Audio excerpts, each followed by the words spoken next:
बहुत ही महत्वपूर्ण चर्चा है और बहुत ही महत्वपूर्ण ये वीडियो है, इसलिए इसको कहीं स्किप नहीं करिएगा।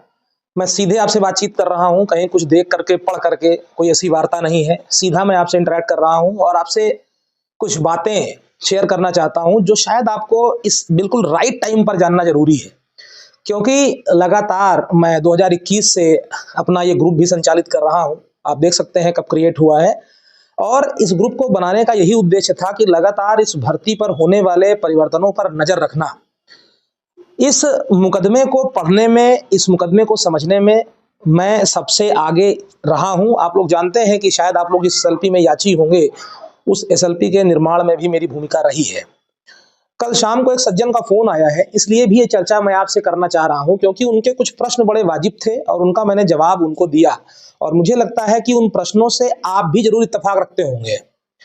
उनका कहना था कि मेरी रैंक 35,489 के बिल्कुल 34,589 के बिल्कुल नियर है, यानी कि करीब 35,000।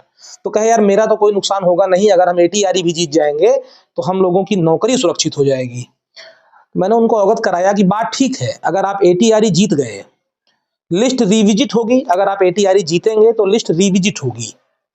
ये तो क्लियर है ना सबको कि अगर आप एटीआरई में माइग्रेशन को रुकवा ले जाते हैं तो सूची रिविजिट होगी।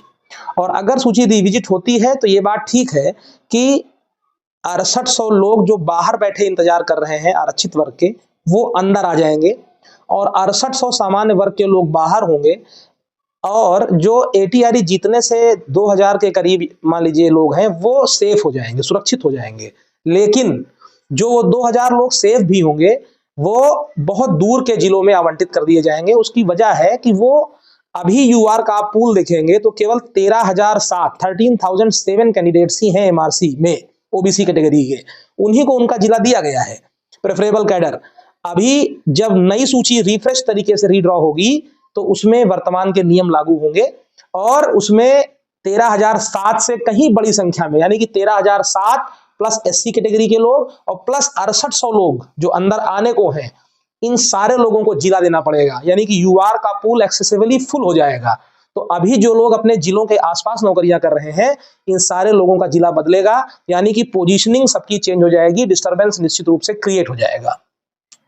तो जो एक पहला जो लोगों का सवाल था कि क्या होगा अगर सूची रिविजिट होती है, तो सूची अगर रिविजिट होगी तो कोर्ट ने अगर मर्सी का लाभ नहीं दिया, 142 का लाभ नहीं दिया, दया नहीं दी, तो बहुत सारे सामान्य वर्ग के अभ्यर्थी निश्चित रूप से बाहर हो जाएंगे, उसमें कोई दो राय नहीं है। अगर सूची रिफ्रेश पर एक बार लगी आज की डेट में तो फिर कोई भी 6800 को आने से रोक नहीं सकता। ये पहले प्रश्न का जवाब हो गया। और साथ ही साथ में इसके एक इन्फ्यूज क्वेश्चन था कि जिले का क्या होगा, तो निश्चित रूप से आपका जिला भी बदलेगा, उसको भी कोई रोक नहीं सकता है। अब इसके आगे एक बात आई कि सर वकील बहुत बड़े बड़े नहीं हैं आपके पास। पहली बात तो हम बहुत बेहतरीन वकील के साथ उतर रहे हैं, जैसा ही दीपक सर के साथ हमारी बॉन्डिंग है, उसके अलावा भी हम एक एडवोकेट जिनको आज पैसा दे देंगे टोकन मनी, उसके बाद आपके बीच में उनका नाम डिस्क्लोज करेंगे तो आप भी कहेंगे कि इतने कम पैसे में कैसे इतने बढ़िया वकील आप उतार रहे हैं, ये आप खुद कहेंगे और उनको कोई बोलने से भी नहीं रोक सकता है। सीक्वेंस में भी हमारा 5 नंबर है तो हम वहां पर भी बोलेंगे।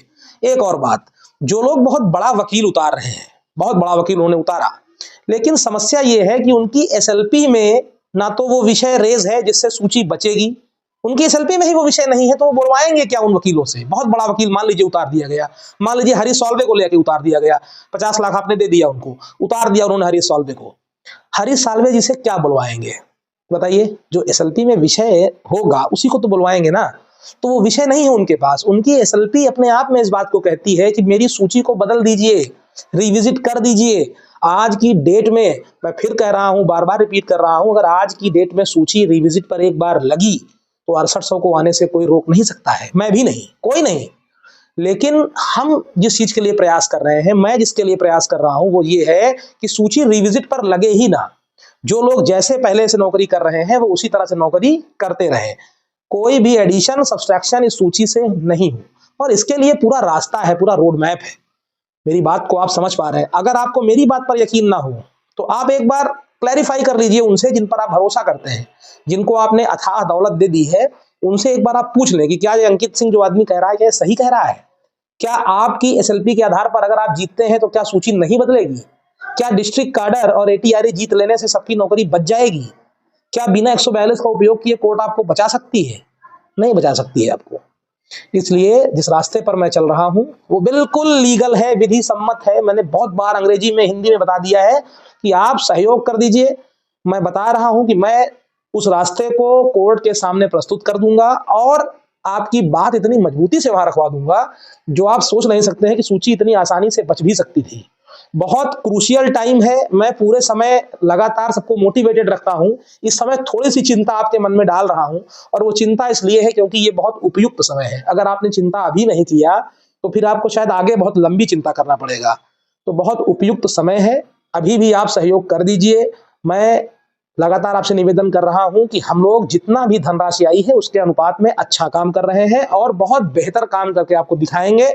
और जो हमारे सामान्य वर्ग की और टीमें भी काम कर रही हैं उनको भी हम लोग सहयोग कर रहे हैं कि उनको किस प्रकार से हम साथ में लेकर के, क्योंकि कोई वकील भागे नहीं इधर उधर, सब एक तरह से एक कोरिलेशन में काम करके हम लोग इस सूची को बचा ले जाएंगे। ठीक है, धन्यवाद। सुनिएगा जरूर वीडियो को, एक बार और रिवाइंड करके सुनिएगा, कई क्वेश्चन के जवाब मिलेंगे। और सबसे हिटिंग, सबसे जो एक बुलेट पॉइंट है वो ये है कि अगर एक बार बटन दबा रीड्रॉ का तो फिर 6800 को कोई रोक नहीं सकता। और अगर 6800 अंदर आई तो फिर आप सारे लोग, सारे सामान्य वर्ग के लोग किसी भी दशा में सुरक्षित नहीं हो सकते हैं। इस बात को आप एकदम गांठ बांध लीजिए, सारे जीवन के लिए आपके ऊपर दाग लग जाएगा कि हाँ आप अवैध कैंडिडेट थे और आपको कोर्ट ने 142 का लाभ देकर के नौकरी दिया है। ठीक है, जबकि आज आपके पास रास्ता था। आप एक सही व्यक्ति को, जो बार बार चिल्ला चिल्ला करके लोगों से कह रहा था, बड़े बड़े लोगों से भी कह दिया और कह रहा हूं, अब भी कह रहा हूं कि मेरे पास लॉफुल तरीका है जिससे हम बच जाएंगे। बस आपका छोटा सा दायित्व तो है कि जिसके पास 2000 नहीं है वो 1000 का सहयोग कर दीजिए, 1000 नहीं है तो 500 का कर दीजिए, लेकिन सहयोग करिए। इतने बड़े बड़े ग्रुप चल रहे हैं जनरल कैटेगरी के, उसमें से सहयोग की बहुत अपेक्षा है और बहुत मुझे जरूरत है। वकील उतारने के लिए हमें धनराशि चाहिए और वो आपके अलावा कोई दे नहीं सकता है। और आप सहयोग कर देंगे तो मैं इस सूची को रिफ्रेश के बटन से ही बचा लूंगा। ये सूची रिफ्रेश में नहीं जाएगी। ये मैं भी यही हूँ, इसी सभी समाज के बीच का हूँ, कहीं बाहर नहीं भागूंगा, यहीं बैठा हूँ और आपको हर चीज बताऊंगा और हर चीज दिखाऊंगा। 16 तारीख सर पर है, कोई शिथिलता हम लोग नहीं बरत रहे हैं, लगातार एक्टिव हैं, सुबह 4 बजे से काम कर रहे हैं। एक और विश्वास आपको दिला रहे हैं कि अगर केवल हमारा रिटर्न सबमिशन जज ने पढ़ लिया पूरा, केवल रिटर्न सबमिशन, तो रिफ्रेश का बटन नहीं दबेगा और एक भी कैंडिडेट सामान्य वर्ग का बाहर नहीं जाएगा। धन्यवाद।